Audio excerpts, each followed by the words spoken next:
Advisors sometimes have to give difficult messages into school, and that's a responsibility that can't be shirked. One of the things that we've done as an association is we frequently work with schools where there are issues to do with finances. And we have to put in some very, very difficult messages related to that. What do we have to do about the funding change? This is a slide I use on some of those programs that we do with schools with difficulties in financial situations. And it's because of looking at things in a different way. And that's one of the ways in which advisory support can help, is getting people to look at a situation in a different way.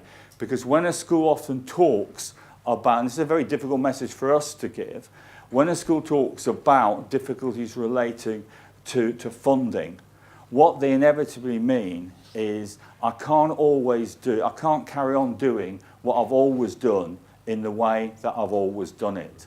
Instead of actually going back and saying, what am I aiming to do? What am I trying to do? What is the best way? And is there a different way in order to do it? And how do I align my resources in order to achieve that?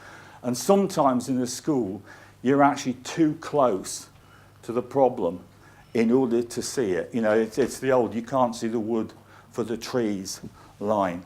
And so we do need people to come in and actually have that external view and put as many heads around a problem as we can do. In terms of external advice, Les has picked up quite a lot of this already in terms of whether we're looking at generic advice or whether we're looking at specific and specialist advice. One of the things I think we also have to accept going in and advising people in schools is that you can't always be an expert in everything. You may be very, very good on the curriculum, on school improvement, but not so good on governance or on financial management. But you have got to have that broad overview because without that, you won't be able to get all the pieces of the jigsaw together. We're also seeing a major emphasis on mentoring and a major emphasis on coaching.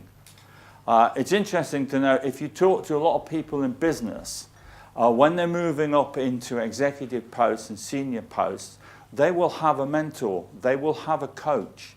In education, we just don't have that culture. And I think actually we're now moving into an age where we will see that cultural change, that the norm will be for people to have mentors, people to have coaches as they move through in order to advise and support them as they go through.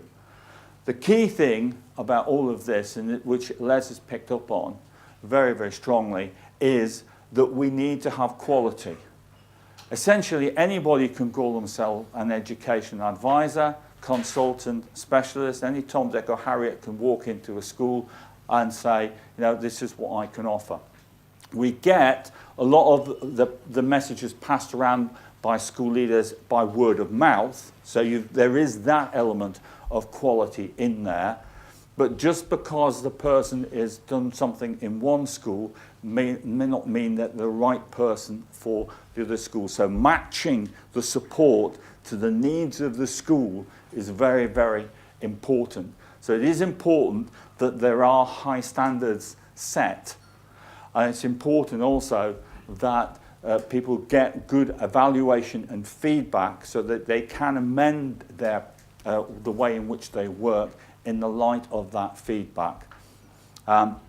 It's also important that those advising schools are kept fully up to date, hence the good news about the regular newsletter, Les, and that they themselves have access to high quality training and development.